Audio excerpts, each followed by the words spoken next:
May 1945. As Allied forces broke down the gates of hell, the full nightmare of the Nazi concentration camps was unveiled to a shocked world. But among the monsters they found, some were terrifyingly different. Young, ordinary women.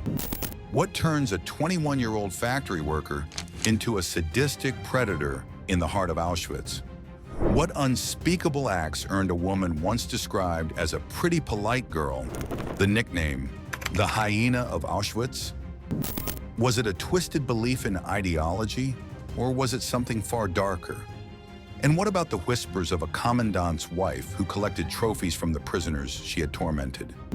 Some conspiracy theories reveal she had a very specific and gruesome taste in home decor. When the war ended, the world cried out for justice. But did these women face it, or did they vanish with their darkest secrets forever buried? Their role and official status. This is the story of the Aufseherinnen, the female guards of the Nazi concentration camp system. And to understand it, you must first forget the caricature of the ideologically hardened SS fanatic. What's even more chilling than their cruelty is that they weren't born monsters. They were crafted into them. They were recruited from the ranks of the ordinary.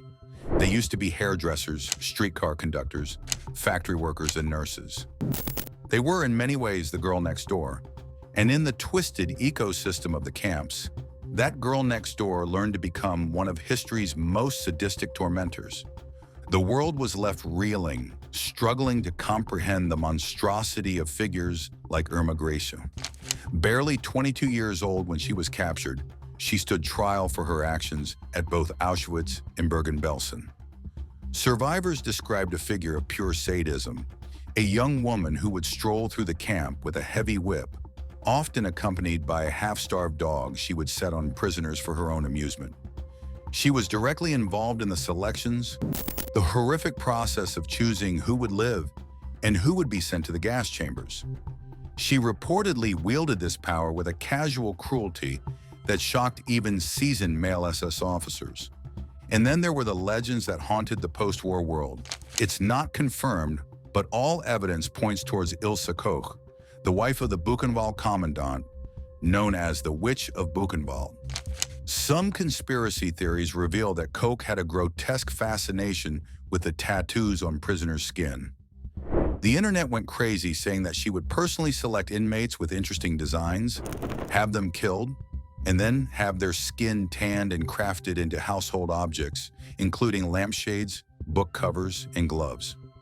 While the lampshade claim has been debated by historians, her cruelty and collection of preserved human organs, including shrunken heads, were documented and presented as evidence at her trial. She represents the absolute abyss of human depravity that the camps fostered. These women were not, in the strictest sense, members of the SS. That was an organization reserved for men. Their official title was Aufseherinnen, and they were classified as SS Gefolge, a form of female auxiliary attached to the SS. They were civilians under contract, but this bureaucratic distinction meant absolutely nothing to the prisoners they brutalized. Within the electrified fences of Auschwitz, Ravensbrück, and Bergen-Belsen, their authority was absolute. They wore a uniform, they were given ranks, and they held the power of life, death, and unimaginable suffering in their hands. They were an integral part of the Nazi machine of terror, specifically tasked with overseeing the ever-growing population of female prisoners. Their duties ranged from mundane roll calls to supervising brutal slave labor details in factories and fields. But their most significant role was that of enforcers. They were the daily face-to-face administrators of the camp's inherent cruelty. While male SS officers often managed the broader structure of extermination, it was the Aufseherinnen who were in the barracks and the work sites, wielding whips, clubs, and their own fists to enforce a regime of constant fear. But how did the Nazi regime find thousands of ordinary German women willing to step into these roles? Was it patriotism? Was it money? Or was it an opportunity for a kind of power that civilian life would never offer them? The recruitment process itself reveals a chilling truth about the society that created them. And it began in a place designed to be a model camp, exclusively for women, a place called Ravensbrück. Recruitment and demographics to understand their origins. Located north of Berlin, Ravensbrück was opened in 1939 and was in many ways the dark heart of the female guard system. From the outside, it was deceptively orderly. The barracks were neatly arranged, the grounds were well kept, and the administration buildings projected an image of grim, Teutonic efficiency. But this veneer of order masked a dual purpose. Ravensbrück was not only a concentration camp where tens of thousands of female prisoners would be starved, tortured, and murdered. It was also the central training ground for every single Officerin who would serve in the Nazi camp system. It was the womb from which this unique brand of female perpetrator was born, and the women who answered the call to work there were, by all accounts, terrifyingly normal. The women who would become guards were not, for the most part, the wives or daughters of high-ranking Nazi officials. They were overwhelmingly from the working and lower middle classes, typically between the ages of 21 and 45. Before they donned the gray uniform of the SS Gefolge, they were hairdressers, tram conductors, factory workers, secretaries, and sometimes even nurses. Most of them came from apolitical backgrounds with little involvement with the Nazi Party before the war. They were not initially driven by a fervent ideological hatred. Their motivations were far more mundane, and in many ways, far more disturbing. The most common reason these women signed up was for a better job. In wartime Germany, many civilian jobs were grueling, low-paying, and monotonous. The Nazi regime launched a recruitment campaign that was a masterpiece of deceptive advertising. Newspaper ads and posters didn't call for brutal enforcers. They offered positions for Aufseherinnen, overseers, promising light guard duty to serve the Reich. The ads promised significantly better pay than factory work, comfortable private lodging, good food, and the status that came with a uniform. To a young woman tired of the long, back-breaking hours on an assembly line, the offer was incredibly appealing. It was an escape. It was a step up in the world. But here's the terrifying question. Was a warm bed and a better salary enough to turn these women into willing participants in guarding hell itself? For thousands, the answer was yes. The German Labor Office played a direct role, often directing unemployed women or those in undesirable jobs toward these positions as a form of national service. An interview for a guard position wasn't an ideological interrogation. Recruiters were looking for a few simple qualities: physical fitness, a clean record, and a perceived ability to be firm and follow orders. They were not looking for pre-existing sadists. The system was designed to create them. Many women who accepted the job claimed they had no idea what a concentration camp truly was. They were told it was a prison or a work camp for enemies of the state. Whether they truly believed this lie or simply chose to is a question that haunts historians. What is clear is that the promise of a better life was enough to make them take the first step through the gates of Ravensbrück. Upon arrival, the training began. And that training was not a series of lectures on Nazi racial theory. It was short, brutal, and intensely practical, focused on one thing: learning the mechanics of domination. The curriculum, which could last from a few weeks to a few months, was ruthlessly simple. Recruits were taught how to conduct the endless, hours-long roll calls, how to search prisoners for contraband, and how to maintain discipline with unwavering severity. They learned the rules of the camp, a Byzantine set of regulations where the slightest infraction by a prisoner could be punished with a savage beating or death. It wasn't only about learning the rules. It was about mastering the art of enforcing them with a cold, cruel smile. So how did the system turn a civilian woman into a remorseless sadist in just a few short weeks? The primary method of instruction was observation and imitation. Trainees were assigned to shadow veteran guards, women who had already been hardened by the camp environment. This is where the psychological transformation began. A recruit would witness a veteran Aufseherin viciously beat a woman with a leather whip for moving too slowly in line.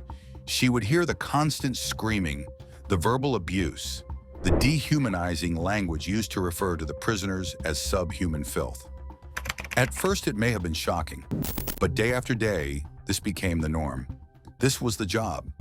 Peer pressure was immense. To show any form of pity or weakness was to risk being ostracized, or worse, accused of being a sympathizer. To be accepted by the veteran guards and the male SS superiors, a recruit had to prove she was just as tough, just as merciless. The training ground was overseen by figures who became legends of cruelty, like Senior Overseer Dorothea Binns, who personally trained many of the new guards and was known for her random, vicious beatings. She and others like her served as the role models. They demonstrated what was expected, and the recruits quickly learned that their own status and survival within the camp hierarchy depended on to emulate that brutality. This process was, at its core, a masterclass in desensitization. The constant exposure to extreme violence, the dehumanization of the prisoners into mere numbers or objects, and the pressure to conform stripped away their civilian morality. They were taught to see the prisoners not as human beings, but as a problem to be managed through fear and violence. Once their training was complete, these former factory workers and hairdressers were deployed across the Reich's network of death. They were sent to Auschwitz, Majdanek, Bergen-Belsen, and dozens of other camps, now fully indoctrinated into the culture of cruelty. The model camp of Ravensbrück had successfully produced its models of brutality, unleashing them upon the wider camp system. And it was in the mud, filth, and abject horror of these other camps that they would perfect the lessons learned at Ravensbrück that transformed them into the true artists of brutality. Brutality and behavior to detail their crimes with specific examples. To exist as a prisoner in the women's camps of the Third Reich was to live in a state of constant, gnawing fear. It wasn't the fear of a distant, abstract death in a gas chamber that dominated every waking moment. It was the immediate, personal, and unpredictable terror of the woman in the gray uniform walking towards you. The daily reality of life under the Aufseherinnen was a landscape of casual violence. Survival depended on becoming invisible, on mastering a complex set of rules where any infraction, real or imagined, could result in a beating that left you maimed or dead.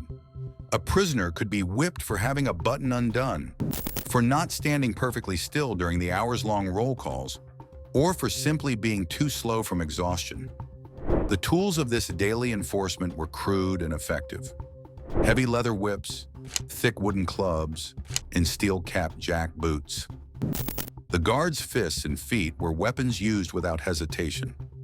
This baseline of violence was the constant, humming background noise of camp life. But within this system of routine cruelty, certain individuals distinguished themselves. They were not merely enforcing rules, they were indulging a deep-seated sadism. They found a unique, personal fulfillment in the suffering of others. They were the ones whose names were whispered in the barracks with a special kind of dread. What happens when a young woman, barely out of her teens, is given absolute power over life and death? The story of one guard in particular shows how quickly that power can corrupt and create a monster renowned for her cruelty and the sheer pleasure she took in it. Her name was Irma Grace, known to the prisoners as the Hyena of Auschwitz. Irma Grace is perhaps the most infamous female guard of the entire Nazi regime. The horror of her legacy is amplified by her youth. She was a pretty blonde-haired woman who was only 20 years old when she arrived at Auschwitz in 1943. She had worked as a dairy assistant and tried to become a nurse before finding her calling in the camp system. In less than 2 years, she went on to become one of the most feared figures in the largest death camp on Earth. Survivors at her post-war trial painted a chillingly consistent portrait of her behavior. Grace would patrol the women's camp at Auschwitz-Birkenau not as a guard, but as a predator stalking her prey. She was always impeccably dressed in a tailored uniform, wearing heavy boots and carrying her signature weapon, a plaited cellophane whip. Some accounts say it was a riding crop. Whatever its form, she used it constantly and with relish. Witnesses testified that she would beat prisoners for any reason, or for no reason at all. A woman who looked at her the wrong way might receive a lashing across the face, but her cruelty went far beyond simple beatings. Lots of fans of history think that Gracie's youth and attractiveness were weapons she consciously used. One survivor, Dr. Gisela Pearl, testified about Gracie's role in the selections on the arrival ramp. As trains packed with thousands of Jewish people arrived, Grace would stand alongside the SS doctors. She would help decide who was fit for work and who would be sent directly to the gas chambers. Survivors recounted how she would point to one side or the other with her whip. What made Grace's cruelty so terrifying was the personal, intimate nature of her sadism. She seemed to take a special, perverse interest in the suffering of other women. Multiple witnesses testified that she would single out well-fed or attractive prisoners for beatings. Dr. Pearl stated that Grace would intentionally whip women on their breasts and then watch with satisfaction as their wounds festered in the unsanitary conditions of the camp. Another survivor testified that Grace personally selected the most beautiful young women from transports, only to have them killed. It wasn't just about enforcing discipline. It was about destroying anything that represented the life she had left behind. Her cruelty was an expression of a deep, psychological poison.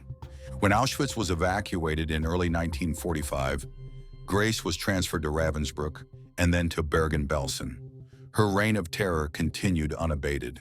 In the apocalyptic conditions of Belsen, where thousands were dying of typhus and starvation, she continued her beatings and arbitrary killings. It was there that British forces captured her. Standing trial at the Belsen trial, the 22-year-old showed no remorse, defiantly insisting she had only been following orders. The overwhelming weight of survivor testimony sealed her fate. Irma Grace, the Hyena of Auschwitz, was hanged in December 1945. Irma Grace was a terrifyingly effective instrument of cruelty, but every instrument needs a hand to guide it. And in the women's camp at Auschwitz-Birkenau, the architect of that entire system of terror was another woman. She held the absolute power, and even Grace obeyed her. Her evil was methodical, and everyone knew her as the Beast. Her name was Maria Mandl. If Irma Grace's cruelty was impulsive and personal, Maria Mandl's was systematic, organized on an industrial scale.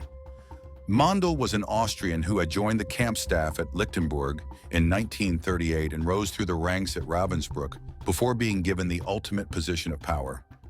In October 1942, she was appointed SS Lagerführerin, the chief female guard of the women's camp at Auschwitz-Birkenau.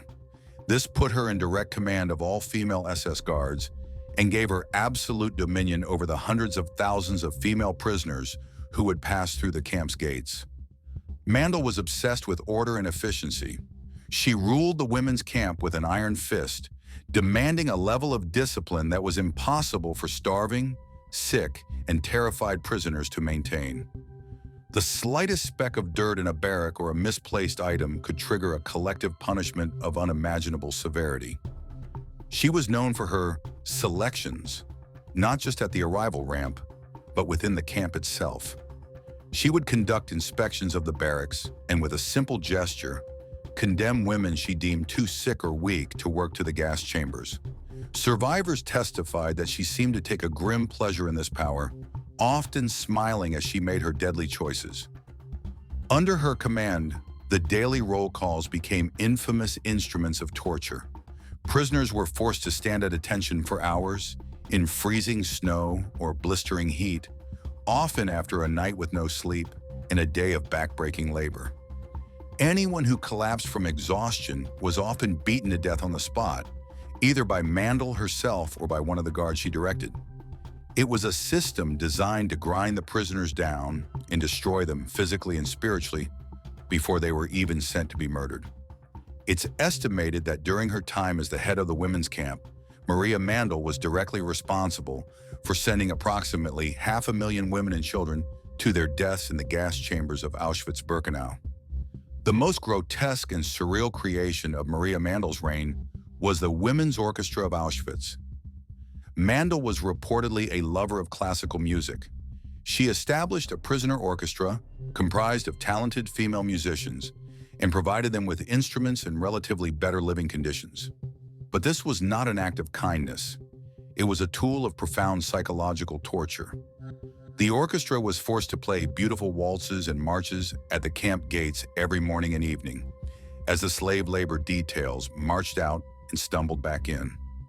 Even more horrifically, they were ordered to play during selections and as transports were being marched to gas chambers 4 and 5. The serene, beautiful music of European high culture became the soundtrack to mass murder. The contrast between the life-affirming beauty of the music and the soul-destroying reality of the camp was a form of mental torment so profound that it haunted survivors for the rest of their lives. For Mandel, it was the ultimate expression of her power, the ability to orchestrate not just death, but the very atmosphere in which that death occurred. After the war, Mandel was arrested, tried at the Auschwitz trial in Krakow, and, like her subordinate Irma Gracie, sentenced to death, and she was eventually executed in January 1948. Mandel and Gracie were products of the SES camp system. But what about a woman who existed outside that formal structure? This woman's power came from her marriage to a commandant whose cruelty was so personal, so bizarrely theatrical, that it became the stuff of dark legend.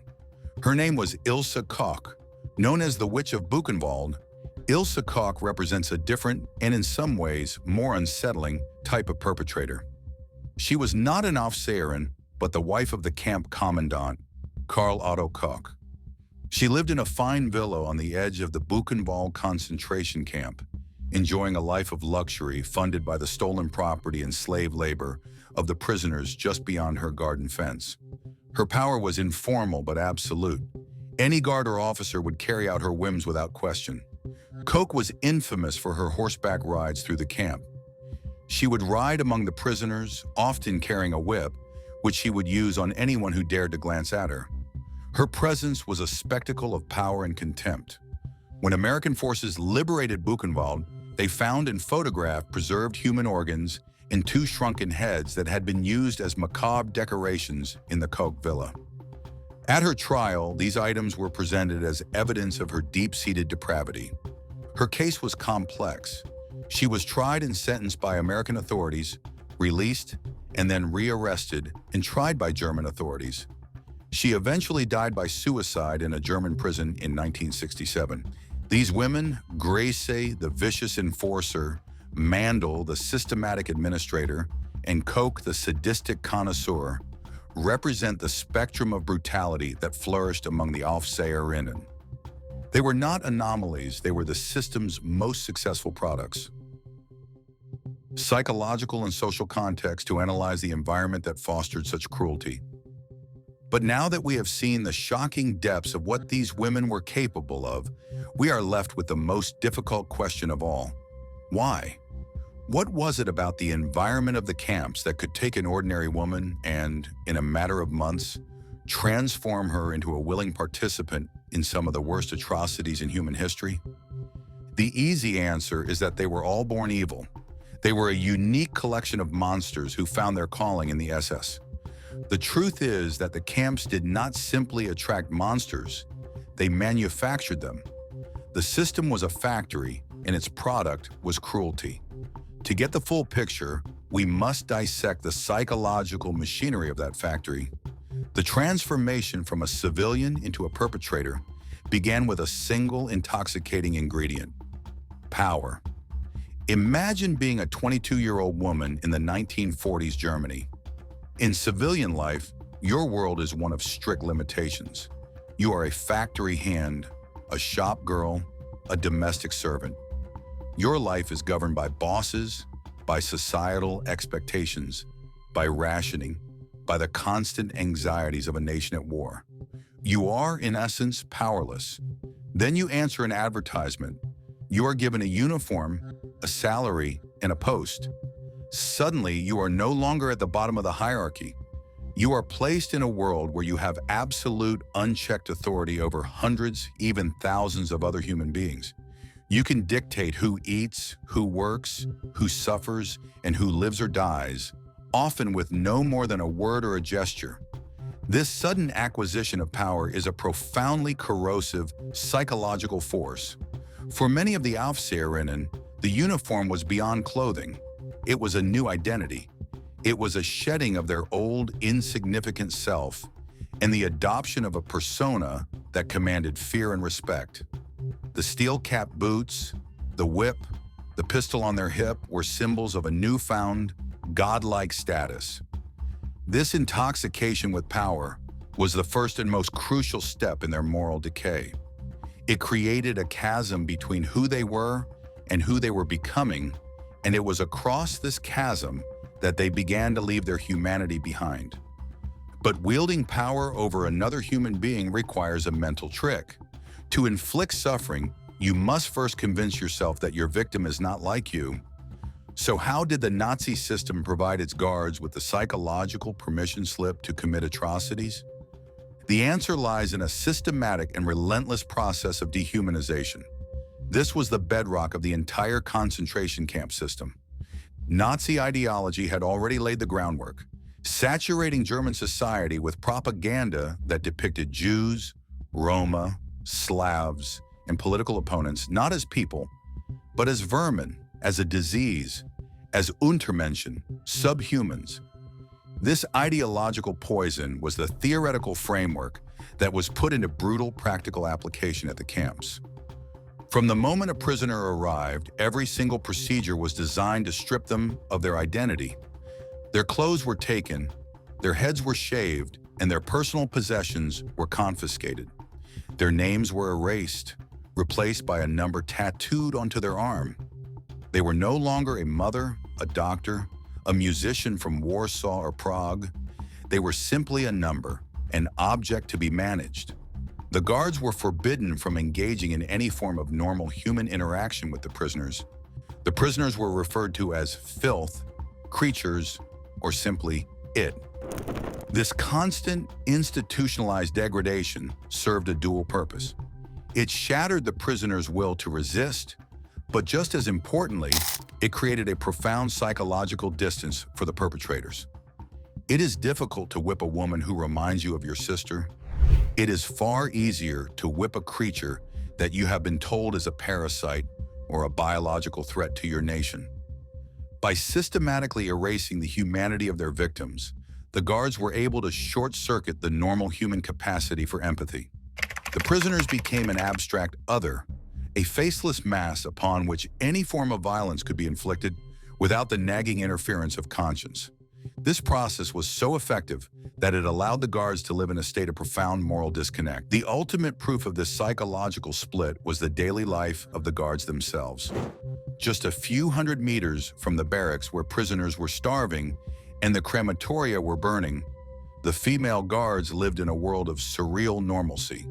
They had their own comfortable lodgings, a canteen where they shared meals and gossip, and a clubhouse known as the SS Helfer Innenheim. They received letters from home, tended to gardens, went for walks in the nearby woods, and listened to music. Some even brought their children to live with them near the camp. They were able to compartmentalize their lives to an almost incomprehensible degree. They could spend a day beating women to death on the work details and then spend the evening relaxing, writing a letter to their mother about the weather. This wasn't hypocrisy. It was the result of a psychological wall built by dehumanization. Dehumanizing the prisoners was the first step, but even then, the act of violence isn't natural for most people. How did the system turn women who had never so much as been in a fist fight into routine practitioners of torture in a matter of weeks? The answer is desensitization, the normalization of the unthinkable. A recruit at Ravensbrück was not immediately asked to commit an act of extreme violence. She was simply immersed in an environment where extreme violence was the baseline. This gradual, escalating exposure to brutality is like a ratchet, tightening one click at a time. What was shocking on Monday becomes routine by Wednesday and completely unremarkable by Friday. The constant screaming, the smell of sickness and death, the sight of emaciated bodies. These things became the background noise of their existence. The human mind, in a desperate act of self-preservation, adapts. It normalizes the horror to be able to function. This is the boiling frog principle in its most extreme form. The guards were submerged in a cauldron of cruelty that was heated so gradually they never realized they were being cooked. This process was supercharged by the power of group dynamics. The female guards formed a tight, insular social group defined by their shared experience and their perceived superiority over the prisoners. Acceptance within this group was paramount. To be seen as weak or soft was to risk being ostracized, reported to male superiors, or even punished. The pressure to conform was immense. This created a vicious cycle, a competitive environment where cruelty was a form of currency. A guard who could devise a new, more humiliating punishment might earn praise. A guard who showed no hesitation in beating a woman senselessly was seen as reliable and strong. Empathy was a liability. Compassion was a weakness that could get you killed. In this toxic social ecosystem, the path of least resistance was to become even more brutal than your peers. Conformity and desensitization can explain how an ordinary person can be compelled to do terrible things, but it doesn't fully explain the proactive, creative sadism of women like Irma Grace or the systematic extermination managed by Maria Mandel. What provided the ultimate justification for their actions? While most guards were not initially fanatics, the pervasive Nazi ideology provided the essential moral and philosophical justification for their work. They were immersed in a worldview that told them they were not just guards in a prison. They were soldiers on the front line of a racial and biological war. This ideology allowed them to reframe their cruelty as a necessary duty. The beatings were not acts of sadism. They were necessary discipline to maintain order. The selections for the gas chambers were not mass murder. They were a form of sanitation, of cleaning society of its undesirable elements. This belief, however shallowly held at first, was a powerful psychological tool. It allowed them to see themselves not as monsters, but as patriots, as pioneers, building a new, purer world. It transformed their crimes into virtues. Finally, we cannot ignore the environment itself. The camps were deliberately designed to be places of misery and chaos. The constant overcrowding, the rampant disease, the filth, the starvation, this extreme environment degraded everyone within its walls, including the guards. Living and working under such intense, stressful conditions fosters aggression and burnout. For the guards, the prisoners became the only available outlet for their own frustration, fear, and rage. The prisoners were the one group they could exert control over in a world of chaos. This is why brutality often escalated in the most overcrowded and poorly managed camps, like Majdanek and, in its final days, Bergen-Belsen. This lethal combination, the intoxication of power, the dehumanization of the victims, the normalization of violence, the pressure of the group, and the justification of ideology, all taking place in an environment of pure misery, created the perfect storm. It was a factory that could take any ordinary woman from any walk of life and reliably strip her of her conscience, her empathy, and her humanity. For some, this process simply turned them into numb, unthinking cogs in a machine of death. But for others, those with a pre-existing capacity for cruelty, the system did something else. It permitted them. Lots of psychologists think that for individuals with latent sadistic tendencies, the camp environment was a utopia.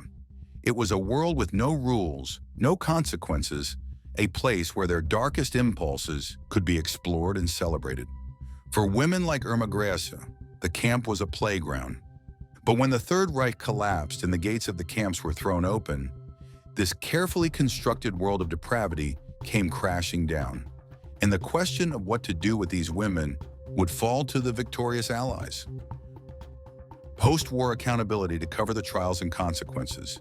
They shed their uniforms, burned their documents, and attempted to melt back into the civilian population they had come from, hoping to disappear into the chaos of a defeated Germany.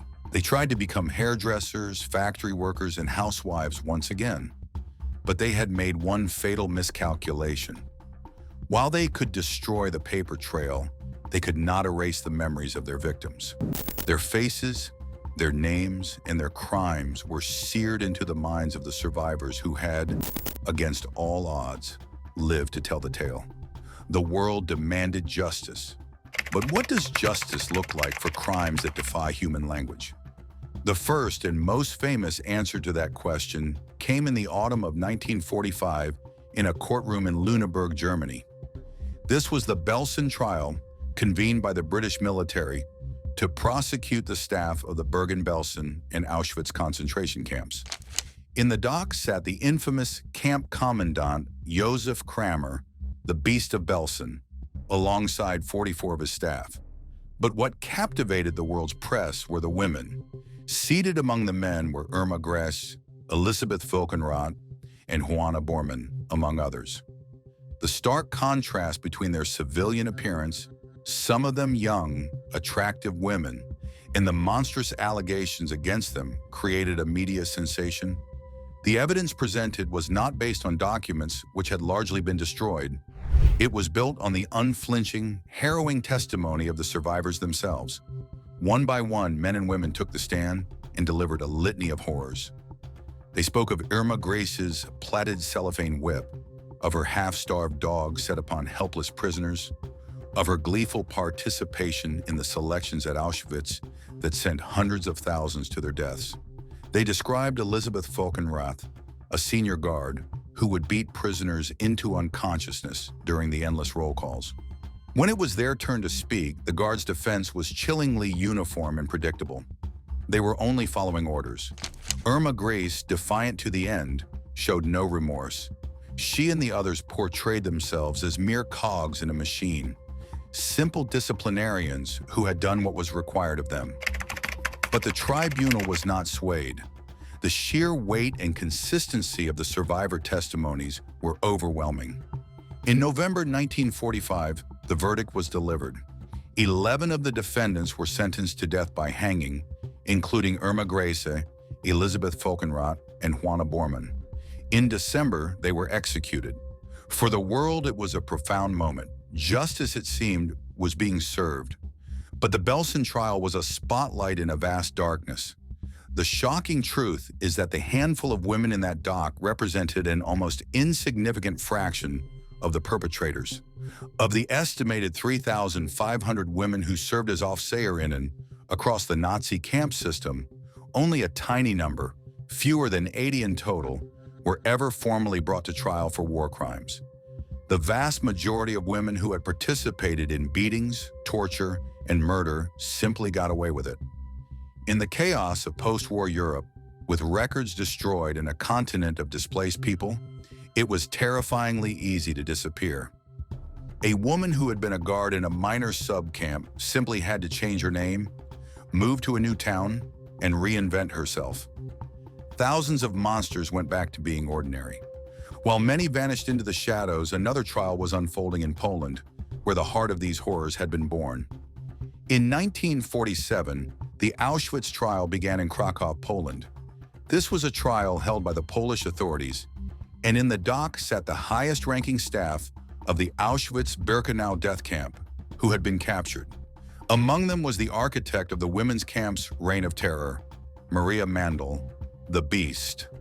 Alongside her were several other notorious female guards, including Therese Brandl and Louise Dance. The Belsen trial was built on the emotional power of survivor testimony, but the Krakow trial combined that with cold, bureaucratic evidence of the genocide itself. The Polish court had access to the remaining camp documents and the physical reality of the gas chambers and crematoria. The case against Mandl was overwhelming. Witnesses recounted her systematic cruelty, her obsession with discipline, and her direct role in the selections that sent an estimated 500,000 women and children to their deaths.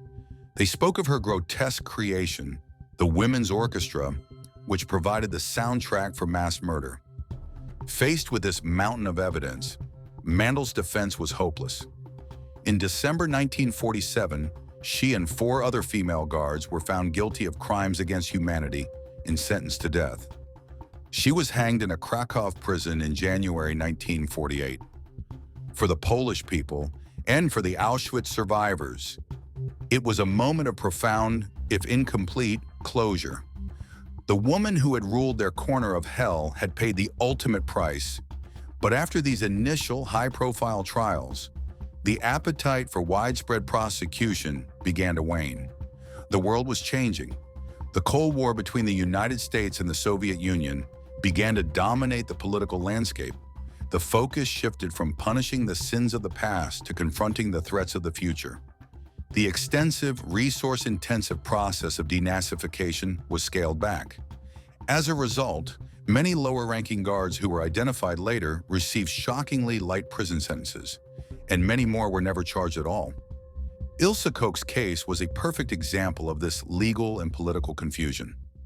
Tried and sentenced by the Americans, she was later released on a technicality, only to be rearrested and tried by German authorities, eventually dying in a German prison.